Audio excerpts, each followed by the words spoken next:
So we had a lot of equipment, Yeah, and you've already spoken about comms, and I think we had, I know guys had like 60, 70 kilo packs, just full of water and stuff like that for extended times. So even when we were running around on a day job, we had to be prepared to be up to 48 hours. Your body armor, your bombs, your spare grenades, spare ammo, bit of water, maybe some food, or we just take the hit. 48 hours on the man here. A helmet, a night vision. And as everything's getting lighter with packs and sleeping bags or whatever, and technically it's getting lighter, but we felt like we were carrying more. What did you guys carry? basically we carried change of clothes, 14 days rations, because there was no resupply. No. When we went across that border, we were on our own. All those governments, Australia, New Zealand, British, Malaysian, were in total denial of us. Yeah. So we had to be completely self-contained. You carried a change of clothes, so it was just socks, shirt, pants, change of those. The rations, and I travelled heavy because I had the spare batteries, plus on the top of my pack, I think it was something 64 set, which was the radio. Oh, so you're the comms guy? I was a patrol C, yeah. Yeah. They were still being used when I got into the army, in the early 90s. Well, mind you, they were the bee's knees when we first... They just come out. Yeah. And I knew they used them in Vietnam, but not that far. I didn't know. well, they just come out. I think we were about the first to be issued with them. Yeah. And we didn't get them until we got over to Borneo. So you had... They weren't light. No, but and with a massive battery too. Oh yeah, the battery was ahead. Well, you had the battery, and then I think we carried 2 spares, because you had usually 14 days that you had to have everything. Because your AA lithium now lasts longer than that battery would. Oh God, yeah. Back at the technology. Yeah, well, just got to look at your mobile phone today. There's more computing power in that than there was back in the day. Well, there's more in your average iPhone than there was on the first Apollo 13. Yeah. Yeah. So we carried that, and then on the belt we carried a 24-hour ration pack, magazines, water, first aid kit. Yeah. And I'm trying to remember, because we carried both I think it was a 36 grenade, the fragmentation grenade, and the white phosphorus one. Yeah. So that must have been on your belt. 26? Could have been. The round American one? No, it was sort of an oval. Oh, okay. And with all the knobbly bits on the outside. Yep. And that created the frag. Yeah. The little square bit, yeah. I love those things. Yeah. Oh mate, you walk into a room and pull the pin off a grenade and watch people run. Yeah, they were real grenades. I think Lithgow Arms had one of the F1s go off out there a few years ago. It didn't kill anyone, so I think part of the investigation is why it didn't kill anyone. Probably was. And we actually didn't use those. We through our connections with the Americans, we'd get the little round, the spherical one. Yeah, the 26, I think it was, because they actually worked. Yeah, they were good. Yeah, and we used to get the thermobaric. Yeah. Which was just leveled houses. Yeah. Which was good, but yeah. So we carried that, and I can't remember if it was the AR-15 or the AR-18, but you had change lever, safety first, or safety one shot, then fully automatic. Yep, hasn't changed. No, but there was a problem with them because the fine pin sat right on the base of the cartridge. And one of the lads slipped crossing a tree trunk, thumped the rifle down and went past his ear. That's lucky. Yeah, so what you did was every third day you cleaned your rifle. Yeah. You took that cartridge out, put it in the bottom of the pack and put a fresh one in the breech. So that, because it would have a little indent in it when you took it out. Yeah, so it's like a soft struck round already, Yeah, and so yeah, it's taken less and less to fire that off, I yeah. imagine. Yeah. They're a good little weapon. Didn't have the hitting power of the SLR though. That's still my favourite. The old Yeah. 7.62 SLR. That had hitting power. We requested those in Afghanistan as a combat weapon because we had 5.56, which we didn't have the overmatch against the 7.62 that the Taliban were using. So Yeah. we needed, with the longer distances, so not so much of a problem within the jungle, but we're in the desert, and so we needed to be able to reach out and touch people and have that terminal effects. And I think the rounds we had, so the F1 Australian round is based on the American SS 109, which is a Cold War armour defeating weapon. Yeah. So it's designed to penetrate body armour. Now I think they found this in Mogadishu, that it just went straight through them, and these people were still combat effective. And we found that in Afghanistan. So they don't stay shot; they keep going. Well, I can't remember. It might have been that book 18 Hours, Jock Wallace's book, Yeah. or Mark Donaldson's one. They're in a firefight, Yeah, and he's shooting at this Taliban and missing because the guy's up the hill way away. And the guy puts his gun down, pulls out his makings, rolls a cigarette and smokes it while he's still being shot at. yeah. He couldn't hit the guy. No. The 5.56 didn't have the oomph and the accuracy to get him. Yeah, well, I remember one night shooting this guy several times, and he's run off. I go, geez, I've got to get this laser zeroed. A little while later, we picked him up. It was full of holes. So if you're in a close quarter battle and you're not stopping this guy, he's still able to shoot back. Yeah. That's somewhat problematic. Oh, hell yeah. Yeah. It's a worry. And so good old SLR. But I believe they've still got thousands of them in storage, but they just wouldn't give them to us. Oh, yeah, there's a lot of them out there. They went and upgraded, just doing an SF modification on the old Mark 14, a World War II kind of thing. It said, here's your answer. You can see RS has got a few photos of him carrying that one, but it was big and bulky and not really what you call a combat weapon. I was really hoping to get an SLR. Yeah. Well, there was a situation with the Poms. They had a contact, and this Indonesian ducked behind a tree about 100 metres away. It was a 12-inch tree. And the Brit just put the SLR shot straight through the tree, got him. Now that's hitting power. Yeah. And I don't think you can do that with a 5.56 or... No, they don't have the penetration. No. Well, I carried Mag 58 in East Timor, which is the British GPMG, and that's 7.62, and trees weren't a problem at all. Oh, no.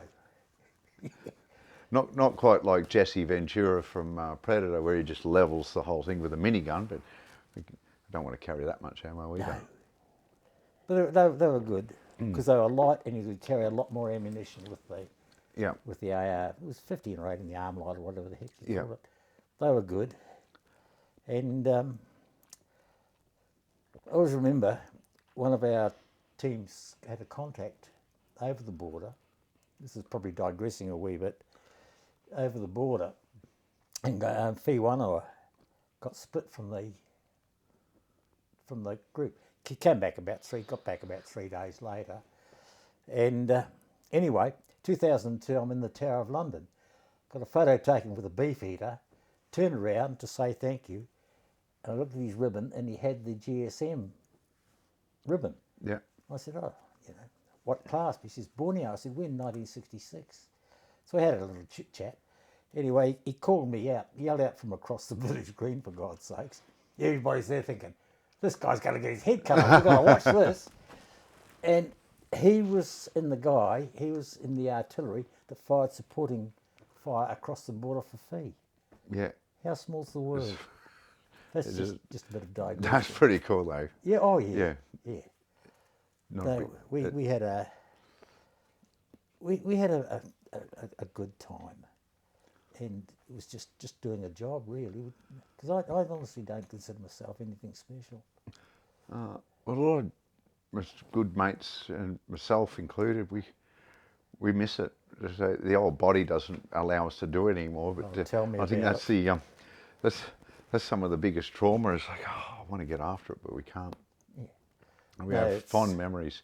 In fact, I feel honoured and blessed that I got to go down range in a time of war and represent the country and do what I trained for. I really do feel for the guys and respect them for manning the stations, so to speak, and continuing on between Vietnam and all the way up to basically, there's a little bit Rwanda, but yeah, up to East Timor. So it's 20 odd years. Yeah. More of peacetime, and you're just training, and for what? So you don't go to footy training to not turn up on the weekend to play the match. Yeah. That just doesn't make sense, and I think it's a tough grind, and so really respect and got to thank those guys for doing that, because without them I wouldn't have got a chance to go and do what we did either. Yeah. But like you say, it's frustrating because one of the things that I know, if my body was all right, I could slip straight back into it tomorrow. Mm-hmm. And that's 60 odd years ago. Yeah, it stays with you. Oh yeah, yeah. Yeah. And like you, I just get frustrated because some days I creak getting out of bed. I've got a blooming walking stick sitting over there. But I was doing all right. Went 10 days without it until 2 days ago. Yeah, and I think for guys that are active, and I discovered this recently, so I got a couple of steel hips, which was really the death knell on my career. And so I got out, even though I wasn't quite ready to get out, just steel hips, and recently had a ankle fusion. And sitting around and now recovering from that was mentally tough. And so active guys having that taken away from you is quite brutal, and I think it's understated. So we can sit here and flick fridge magnets at you and see if they stick to your hip. Oh, I set the detectors off at the airport every time. Yeah, you probably would, yeah. Yeah. Yeah. So But they were great days, and like you say, we wore the uniform. And we wore it well. yeah, I used to get chipped from a uniform sometimes. I thought I wore it well too, though. But I know what you mean. you're right. Yeah. Yeah, you always wound up in trouble with your uniforms. Yeah. I always remember one parade one morning. We had this lieutenant, a lovely bloke, Terry was his name, and Bill was one of the lance corporals. You're all lined up there in your gear and stuff. Goes along. Corporal, so I say, no shave. No. Brilliant opening for an officer. No what? No razor blades, sir. The parade just went to pieces over that. Even Terry had to crack up. Yeah. You get some funny buggers. Yeah. Funny things happen. Well, it's the humour that gets you through some days. Oh yeah. Yeah. Yeah. There's what's his name? Says Cosgrove. Shouldn't have joined if he didn't have a sense of humour. Yeah, and that's where you see a lot of this stuff that's going along out there today, that you can't make a joke about this, you can't make a joke about that. If we weren't able to do those jokes, would have had a significant negative impact upon mental health, camaraderie, and just being and trust as well. Because in the teams, there is no taboos of what you talk about, and that's where the trust and the cohesion comes from. Yeah. As soon as you start to restrict speech, it becomes a problem. And then I can't say that, I can't do that, then that grows and manifests and it festers. And I think we see a little bit of that going on with society today. But yeah, within the teams, that humour was dark and brutal, and that's They're very risque most of the time. oh yeah. Yeah. Especially if you're taking the mickey out of an officer. Yes, was good. yes, that's always fun. Yeah. And some of the until you didn't get away with it. well, the good officers copped it, Yeah. and sometimes gave it back. Yeah. And a rather smile, and so then there's that mutual respect, and if you can give it, and obviously there's a limit to everything. Yeah. And you do push the limit, and then you find it. And if you respect the guy, then you'll keep within the limits. Yeah. But once again, you've got that respect, and it comes through that humour is part of it. And then you go, righto, we're with this guy. And if you don't respect him, he's not really in charge of the mission, even though on paper he's in charge of the mission. Yeah, no, your respect is a big thing. And respect is earned. Yeah. You can't demand it. Yeah. It's got to be earned. Because I remember one night when we were set up the radio, because we had a base in, or guys in Singapore, Kuching, not Singapore, Kuching. Anyway, I called in, because it was all Morse code, called in, got a reply back, went back again, and then it was a total change on the key. And I knew that was not, I can't remember who was, might have been Buzz in Kuching, somebody different. So I said to the patrol commander, Jono, mate, we've got troubles. This is what's happened. Packed up, shot through for about half an hour, and that was no comms for that night. And it turned out an idiot officer in the room had said, oh, give me a go. Oh. This is patrol over the border. Yep. And that's because with Morse, you could pick, you knew who was on the other end. And so that's what you're talking about with the key, because we don't have that anymore. And so it was just being phased out when I came in. Thank God for that. Because that's, and so changing the key is basically, it's like handwriting. It is, yeah. Yeah, it's a different handwriting. And I knew it was not, pretty sure it was Buzz. It was not Buzz on the other end. Yeah. So that completely threw everything out of whack. Yeah. Or because some silly fellow wanted to have a go. Yeah, you've only got guys over the border in another country in non-permissive environment, no big deal. Yeah, it's terrible. There's little egos come in. I must admit, I did have a few words with him. Yeah. And never went any further. Which he knew he was in the wrong. But it was good. I enjoyed it.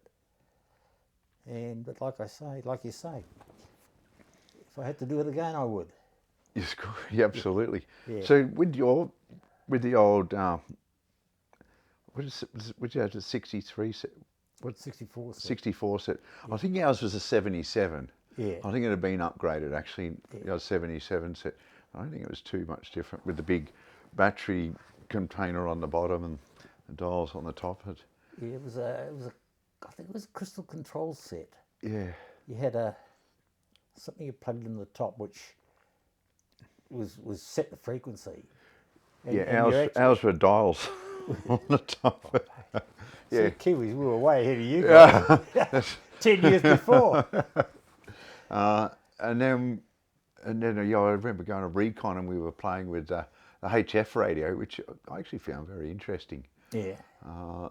And then fast forward, we had the patrol radio, which was a lot smaller and crypto, but you're still in the jungle putting up HF comms in you. Yeah.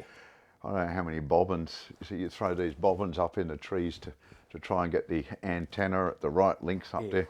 I don't know how many bobbins are in jungles stuck up in trees these days. And it became a bit of a debacle. But so you got that, which was covert, but then we had satellite comms, which obviously within the jungle is a little bit problematic, but because you got to be able to talk to the GPS. But that also creates a signature. And then you've got all of our crypto. And all of the channels were slightly offset. So different to the civvy channel, so no one could really plug in. But the radios didn't get any smaller either. Or lighter. Or lighter. Yeah. Because now you've got a crypto, and then you've got your HF, you've got HF plus, you've got SATCOMs as well. And I know myself, I was the patrol medic. Now, my med kit was, full of fluids, Really? and drugs. So, and so everything from opiates through to Panadols, antibiotics, anything to advanced life support. Yeah. And suturing, and even doing airway interventions, minor surgeries and all that. And so the thing is, when we went to Afghanistan, you had one casualty, that you burnt through that like that. It's just so quick. Yeah, it's very, very quickly with trauma. Jesus. And so everyone had their own personal med kit. And so if you got a hole in you, and we all had it in the same spot, and I'm going to start using yours first, then go on to the patrol med kit. Medical stuff didn't last long. Like a big pad with the bandage. What the hell do we call them? Shell dressings. Shell dressings. We've still got the same ones in the green. Yeah. Yeah. Yeah, probably left over from World War II. You bought it off the Kiwis. Yeah. Stole them. Thanks. Yeah. Oh, all right. But because I couldn't tell you what Rex carried because he was the medic. Yeah. But we carried around our neck. We had like a piece of cord or leather with it was 4 tetracycline tablets. Yeah. And 2 ampoules of morphine. Yeah. And they were just like a little miniature toothpaste. Yep. With a needle. Just take it off, jab it in the thigh if you had to, yeah. Yeah, we had the auto injectors. So each guy would have one of those. Yeah. Interesting as a dog handler. So it's the same thing, it's just obviously technology's the difference. But for dogs, as we discovered, they actually have a higher tolerance to morphine. So a dog will take 2 of those auto injectors, whereas I'd only need 1 to reduce the pain. Yeah. And there's another thing, so we have underwater medicine as part of the unit for our dive troops, because diving pure O2, if you get a little bit too deep, it turns toxic, and you'll you'll start to convulse. So to bring you up, you need to have ketamine as a calmative to stop that. Now, we would, as a dog handler, we'd also learn how to use that, because you can stop the pain in the dog, but you'd also got to calm him down. And so he's still stressed. And so we'd give him a little bit of ketamine as well, so that they'd chill out. So it's really interesting once you start to get into the medical space. That was my thing. Yeah. Yeah. But not all the guys were. Everyone carried the auto injector, but generally I was the guy that carried all of the drugs. Yeah. So then you sign them in, sign them out.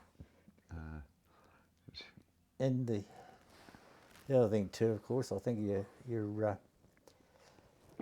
aerial, your helicopters and that, sort of a bit more up to date than we had. We had a funny thing one time. We were doing, what the hell do you call it? Grab the rope and slide down it. Yep. Fast roping. Fast roping. And they called us in. It was a Wessex or something. Anyway, about 10 blokes, and a learner pilot, and he forgot to compensate. Oh no! So the last guy that went over gets to the end of the rope. It's about 20 foot down to the beach. Yeah. So that's been happening up into the 90s. I know a guy who's got his ankles are buggered because he came off the end of the rope. Another guy sputtered in. His pistol on his hip became part of his leg, and so the load masters just weren't doing their job. And so what ended up happening, we became as a team leader, I would be the ASO, the Aviation or Air Safety Officer. Yeah. And I'm the one dispatching. So I'm comms liaising with the loadies and the pilots, and especially for night time, we'd have, so we're all on NVGs, and we'd have a silo at the end of the rope, and then we'd have a silo 10 foot up, Yeah. infrared, so we could see it. So you'd know that they were both on the ground. And as soon as one started lifting up, you go, I'd just hold the rope and stop guys from going up. Yeah. Yeah, you got to go back down, fellas, and I'm not letting anyone on that rope until both of those are there. Because if you see the other one coming up, well, where is it? How far? Like at night, it's even under MVGs, it's really hard to see them.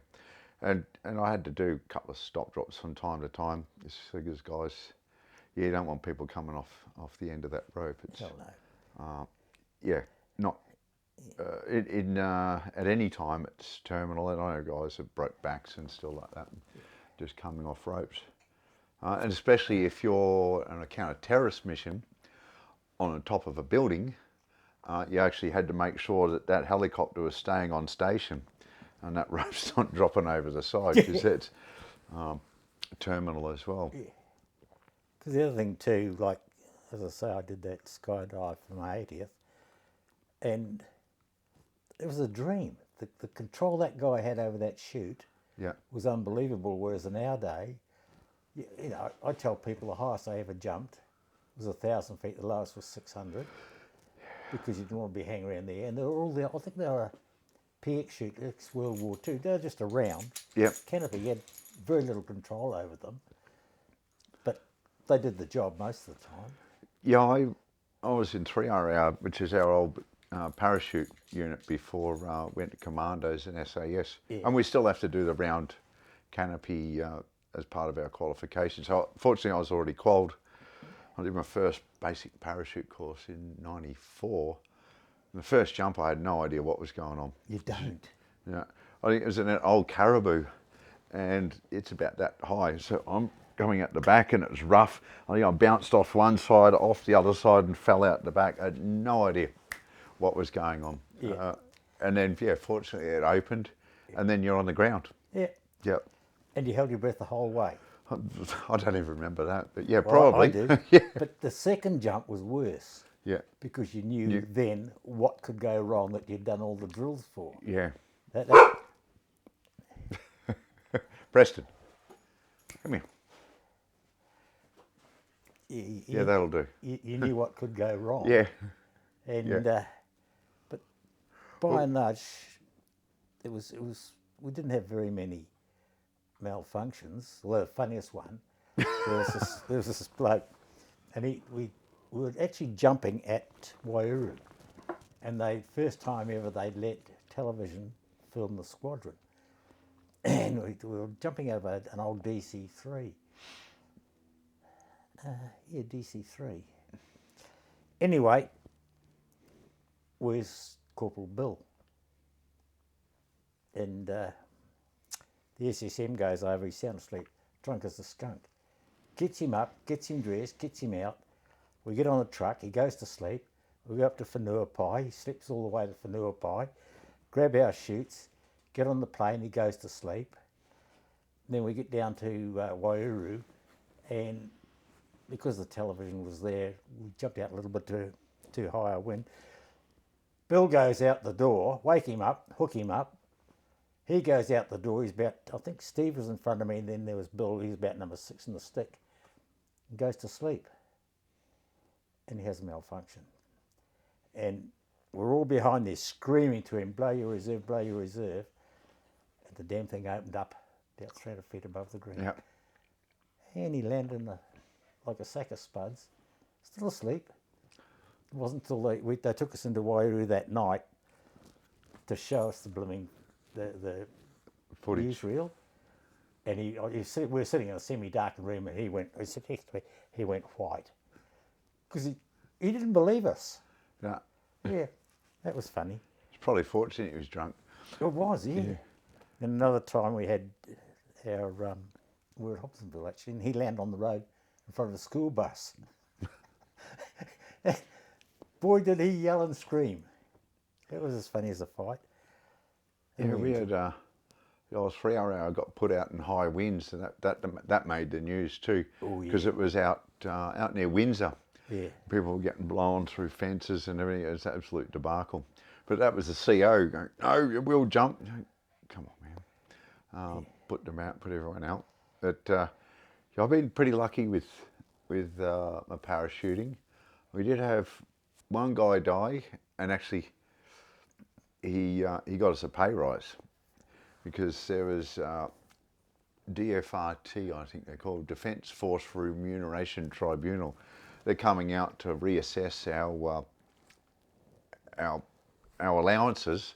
Yeah. And so we said, well, what do they do? How dangerous can it be? And so we did a parachute drop, and double malfunction, sputtered in. They gone, sign off. So funny, not funny. But and obviously we've got just last week muds. Yeah. Crumping in, and so you're under night vision, which is like looking through two toilet roll holders, and then you got your risers, so there's only so much you can see, and so we're guessing that you just don't see who's next to you when they had that mid-air collision. And as I understand it, there were some bushes, and I think he missed the bushes, and maybe the other guy landed through those, because the other guy got up and started doing CPR on him. But yes, but parachutes and helicopters are not our friends, although they are our friends. Yeah. But now I've lost senior moment. I've lost where I was going.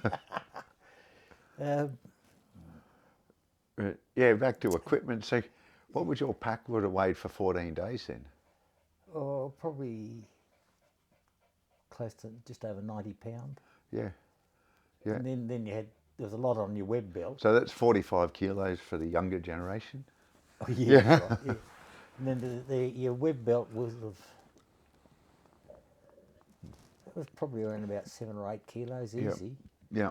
With what you carried. Yes, you're getting over 50 kilos, and then you got guns a couple of kilos. Yeah. And what do you weigh?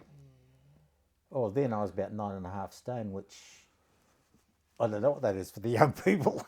What's that work out?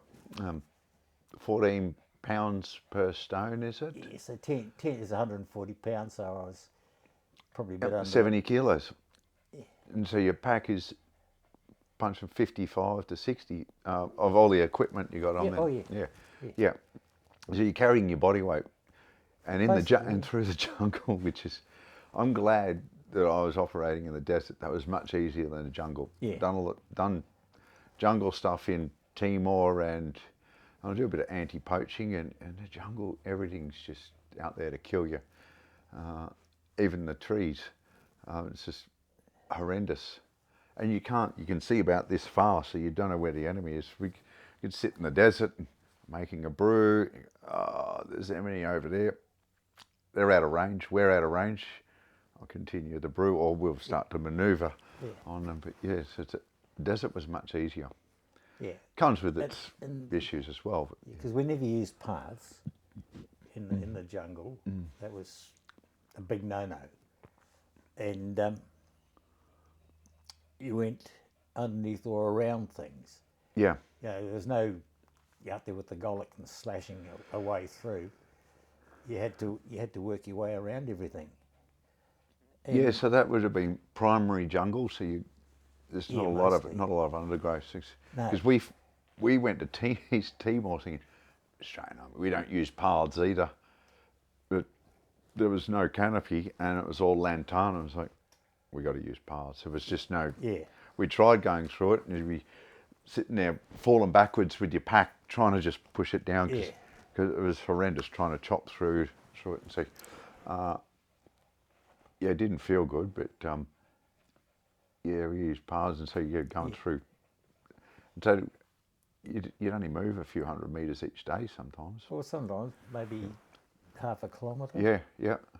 Because it was, as I said the other day, it was listening. Yeah. You listen for everything, because in most instances, you, as you say, couldn't see from here to that wall. Yep. So it could be for anything, a bird or jungle going quiet. Yeah. It's a noisy bloody place. Yeah. And if the birds go quiet, Quiet. or the monkeys stop chattering, And You so just stop. so I guess there's two sides to that, in that you're taking one step, listen, and then another step, listen, because you don't want to impact them. Yeah. You would go, that's so slow, and while listening for anyone else coming through. Yeah. I think this is where the SAS did it in the jungles of Vietnam as well. So hence Phantoms of the Jungle. yeah, And that's what we try to do in Timor, and just going nice and slow, not covering much ground, but you get to stay alive a little bit better. yeah. Brutal on the shoulders, so just carrying that package. Oh yeah. Yeah. Yeah. But I think, We've Good kept, shout. we've kept him out of bed long yeah. enough. Let's go and have a look at your gun collection again. Cheers, mate. What are you going to It's knock good off? Yeah. Lovely, I'm not mate. telling you what Love I'm you to knocking off. pieces. Thank you. Yeah, cheers. Absolute Yeah. pleasure. Cheers, mate. Thank you.